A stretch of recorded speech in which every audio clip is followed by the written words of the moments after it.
मित्रांनो, तुम्हाला ऑपरेशन नन्हे फरिश्ते याबद्दल काही माहिती आहे का? भारतीय रेल्वेचे सर्व रेल्वे स्थानकं आणि सर्व रेल्वे गाड्यांमध्ये ऑपरेशन नन्हे फरिश्ते हे नियमितपणे चालवलं जातं. ही एक मोहीम आहे. हे एक अभियान आहे आणि या अंतर्गत घरातून पळून गेलेली लहान मुलं, हरवलेली लहान मुलं, बेघर असलेली, अनाथ असलेली मुलं, जी रेल्वे स्टेशनच्या परिसरात इतस्ततः फिरत असतात आणि चुकीच्या मार्गाला लागण्याची शक्यता असते. अशा मुलांना ताब्यात घेऊन त्यांचा प्रतिपाळ करून ती मुलं त्यांच्या मातापित्यांच्या स्वाधीन केलेली जातात आणि जी अनाथ बेघर मुलं आहे ती चाइल्ड वेलफेअर कमिटी किंवा NGOंच्या ताब्यात देऊन त्यांच्या बालपणाच्या त्या दिवसांचं आणि पुढील आयुष्याचं संरक्षण केलं जातं. कारण ही मुलं जर लहानपणीच चुकीच्या मार्गाला लागली तर त्यांच्या पुढच्या आयुष्याची दिशाच बदलून जाते. म्हणून याला ऑपरेशन नन्हे फरिश्ते असं नाव देण्यात आलेलं आहे. आता रेल्वेच्या विविध जी अभियानं असतात त्याच्यामध्ये ह्या 1 जानेवारी ते 30 एप्रिल या कालावधीमध्ये रेल्वे प्रोटेक्शन फोर्स म्हणजे RPF यांनी सेंट्रल रेल्वे म्हणजे मध्य रेल्वेवरील 584 लोकांना, ज्याच्यामध्ये 499 लहान मुलं होती, 331 मुलं आणि 168 मुली, यांना शोधून तपास करून त्यांचं संरक्षण केलेलं आहे आणि 25 लोकांचे प्राण वाचवलेले आहेत.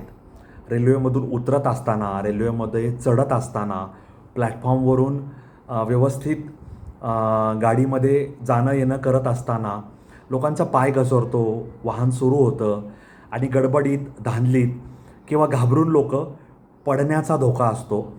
कुणाचा हात तुटतो, कुणाचा पाय तुटतो. परंतु अशा घटना घडू नये म्हणूनसुद्धा रेल्वे प्रोटेक्शन फोर्स यांची लोक सतत कार्यरत असतात आणि प्रवासी यांच्या संरक्षणाची ते नियमितपणे काळजी वाहतात.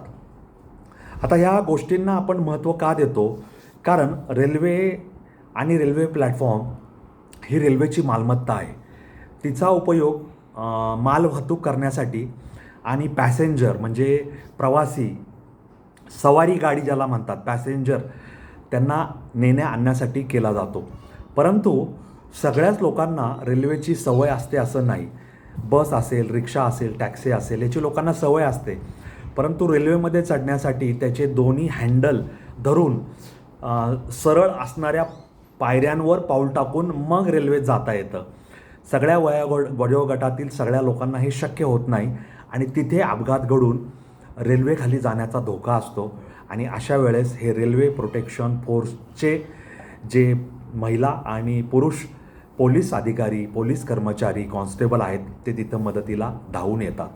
आणि असं चांगलं काम मध्य रेल्वेच्या पुणे विभागामध्ये करण्यात आलेलं आहे आणि त्याबद्दलच्या अनेक चांगल्या वार्ता या वर्तमानपत्रांमधून, बातम्यांमधून तुम्ही सगळ्यांनी कदाचित वाचल्या असतील. आता या सगळ्या कार्यवाहीमध्ये बऱ्याच वेळा असं होतं की लोकांना वैद्यकीय सेवेची गरज असते, त्याचबरोबर लोकांना पोलिसांची गरज असते. कारण रेल्वेमध्ये सामान चोरून नेणे, बॅग चोरून नेणे किंवा दागिने हिसकावणे, पाकिट मारणे किंवा काही लोकांना हृदयविकाराचा झटका येतो, चक्कर येते, भोवळ येते, काहीही घडू शकतं. अशा वेळेस पोलिसांचं आणि डॉक्टरांचं असणं तिथं अत्यंत गरजेचं असतं. या कामासाठी सुद्धा पोलिसांनी किंवा RPFने ऑपरेशन जीवन रक्षा असं नाव दिलेलं आहे. आणि त्या अंतर्गत रेल्वे प्रोटेक्शन फोर्सने 85 प्रौढ माणसांना संपर्क साधून त्यांच्या ज्या अडीअडचणी होत्या त्यांचं निराकरण केलेलं आहे.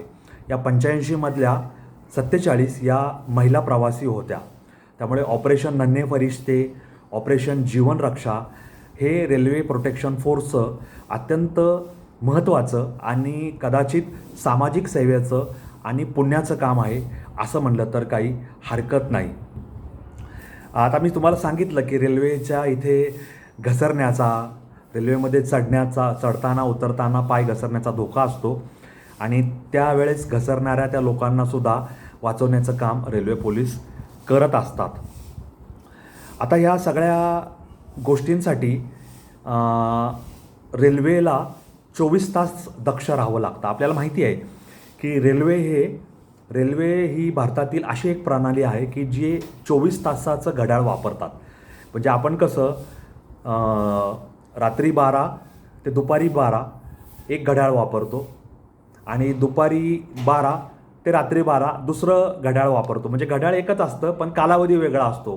पहाटेचे 2 वाजलेत, दुपारचे 2 वाजलेत, बरोबर आहे का नाही? सकाळचे 6 वाजलेत, संध्याकाळचे 6 वाजलेत. तसं रेल्वेचं नसतं. त्यामुळं रेल्वेला 24 तास, रेल्वे आणि रेल्वे प्रोटेक्शन फोर्सला 24 तास अलर्ट मोडवर राहावं लागतं आणि विविध जबाबदाऱ्या पार पाडाव्या लागतात. त्याच्यामध्ये कुठलीही हलगर्जीपणा चालत नाही. आणि रेल्वेचं हे सामाजिक काम आहे आणि जीव वाचवणं, लोकांना संकटातून मुक्त करणं, मुलींची, लहान मुलींची काळजी घेणं, त्यांना त्यांच्या मातापित्याकडे सोपवणं आणि ज्यांचं कुणीच नाही आहे त्यांना रेल्वेचे चाइल्ड वेलफेअर कमिटी किंवा अशासकीय संस्था लहान मुलांसाठी ज्या स्थापना आहेत त्यांच्या ताब्यात दिलं जातं. ज्युवेनाईल कोर्टापुढे सुद्धा त्यांना सादर करून त्यांना योग्य तो मदत, योग्य ती सहाय्य आणि योग्य ते संरक्षण प्राप्त होण्यासाठी योग्य त्या ठिकाणी त्यांना निवारा आणि आसरा दिलं जातं. त्यामुळे रेल्वे प्रोटेक्शन फोर्सची ही केवळ नोकरी नाही तर ती सेवा आहे, ती लोकसेवा आहे आणि ते पुण्याचं काम आहे असं म्हटलं तर काही ते वावगं ठरणार नाही.